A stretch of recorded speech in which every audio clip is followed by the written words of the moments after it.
이번 시간에는 예상 문제 은행에 있는 문제를 같이 한번 풀어보도록 하겠습니다. 다음 자바로 구현된 프로그램이 있대요. 얘를 분석해서 그 실행 결과를 쓰시오. 그러고 나왔습니다. 자, 첫 번째 줄 보니까 이제 클래스라는 걸 이제 정의했습니다. 클래스를 이제 선언해 준 거죠. 그래서 프로블럼이라는 그 클래스를 여기서부터 시작해서 여기까지 이제 사용하겠다라고 그렇게 이제 써놓은 거고요. 그 안에서 이제 public static해서 int a는 1이다라고 해서 이제 변수를 하나 선언해 줬습니다. 그때 이제 변수 선언할 때 이 변수는 우리가 메인 함수가 시작되기 전에 클래스 안에다가 우리가 정의해둔 그런 변수죠. 해서 이 a라는 변수를 보고 우리는 얘를 전역 변수라고 그렇게 불러요. 해서 이 a라는 변수는 무슨 변수다? 전역 변수다. 전역 변수다. 그 얘기는 이 클래스 안에서 클래스가 이제 여기서 시작해서 여기서 끝나는데 요 a라는 요 정수형 변수를 어떤 메서드가 됐든 이 클래스 안에서는 다 사용할 수 있다. 그런 뜻이에요. 해서 맨 처음에 이제 정수형 변수, 전역 변수를 이제 선언하면서 그때 초기값을 1을 집어넣습니다. 해서 a는 맨 처음에 1을 가지고 시작하겠죠. 그리고 나서 이제 그 밑에서 이제 메인 함수가 이제 시작이 됩니다. 메인 함수 앞에 보니까 이제 보이드하고 붙어 있죠. 그래서 이거를 실행했을 때 결과값을 반환하지 않겠다. 그런 뜻이죠. 그리고 나서 이제 그 안에서 increase라는 요 메서드를 이제 호출하는 거죠. 호출할 때 요 가로 안에 뭔가가 있다 없다? 없다. 이 가로 안에 아무것도 없으니까 얘는 이제 인수 없이 이 increase라는 요 메서드를 이제 호출하는 거예요. 그럼 여기서 이제 이쪽으로 갈 겁니다. 가서 이제 이 메서드를 이제 수행해 주겠죠. 근데 increase라는 이 메서드도 void가 앞에 붙어 있어요. 그래서 반환값이 없다. 그런 뜻이죠. 그리고 나서 그 안에서 이제 정수형 변수 b를 이제 선언해요. 선언할 때 이제 초기값 2를 주겠다. 그거죠. 그때 여기서 선언한 요 b라는 요 변수는 이 increase라는 요 메서드 안에서 이제 변수 선언했기 때문에 이 b라는 요 변수는 이 안에서 요 메서드 안에서만 사용할 수 있는 거예요.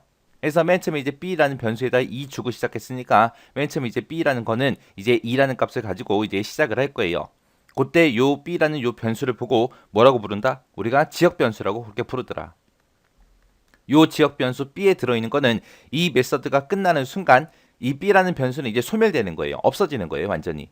그래서 그게 이제 전역 변수와 지역 변수 차이요. 지역 변수는 그 한 지역에서만 쓴다. 그래서 그 지역을 벗어나는 순간 얘는 이제 소멸이 되더라.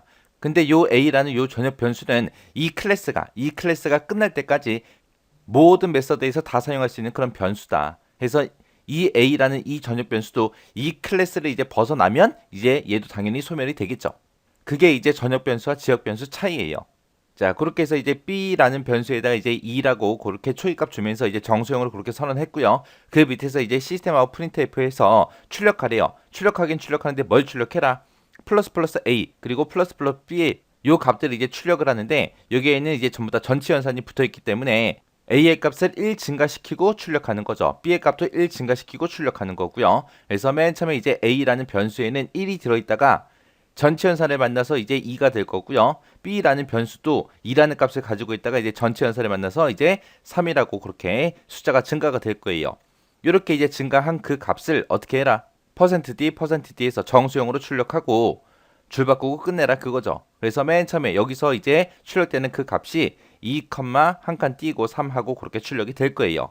그리고 나서 여기서 요 메서드 increase라는 요 메서드를 이제 벗어나게 되면 다시 이제 어디로 되돌아가요? 호출했던 그곳으로 이제 되돌아가는 거죠. 호출했던 곳으로 되돌아가서 이제 그 밑에 있는 increase라는 거를 다시 만납니다. 그럼 여기서 다시 increase라는 그 메서드를 호출하는 거죠.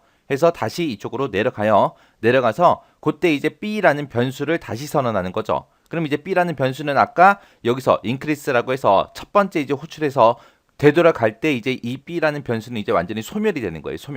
소멸이 되는 거고 그리고 그 밑에서 두 번째로 이제 increase라는 요 메서드를 호출해서 다시 들어오게 되면 이제 그때 이제 b라는 변수가 이제 새로 생길 거예요. 새로 생기면서 그때 이제 초기 값으로 2라는 값을 가지고 시작을 하겠죠. 그리고 나서 이제 그 밑에서 시스템 아웃 printf라고 해서 플러스 플러스 a 플러스 플러스 b 이 값을 이제 정수형으로 그렇게 출력해라 그거죠.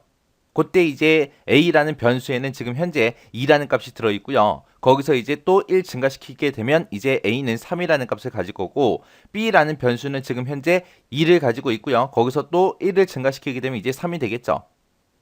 그 값을 어떻게 해라? 정수형으로 그렇게 출력하고 출바꿈해라. 그러면 a에는 지금 3이라는 값이 들어있으니까 3이라고 출력하고 컴마 찍고 한 칸 띄고 b에는 지금 3이 들어있으니까 3이라고 이렇게 출력이 되겠죠. 그리고 나서 이제 인크리스가 다 끝났으니까 이제 다시 원래대로 다시 돌아갑니다. 원래대로 다시 되돌아갔더니 이제 종료하는 요 가로 만나서 이제 메인 함수가 끝나는 거죠. 이렇게 해서 이제 문제를 같이 풀어봤는데 이 문제를 통해서 여러분들이 전역 변수, 지역 변수 그 차이 정확하게 기억하셔야 돼요. 이 전역 변수라는 거는 우리 메인 함수가 시작되기 전에 그때 이제 선언한 거기 때문에 모든 메서드, 이 안에 들어있는 모든 메서드에서 이 변수를 다 같이 사용할 수 있더라. 근데 이 지역 변수, 지금처럼 이렇게 특정 메서드 안에서 선언한 이런 변수들은 이 메서드가 수행이 되고 이제 빠져나가는 순간 소멸이 된다. 그 두 개의 차이점 정확하게 파악하시고 지나가시기 바랍니다.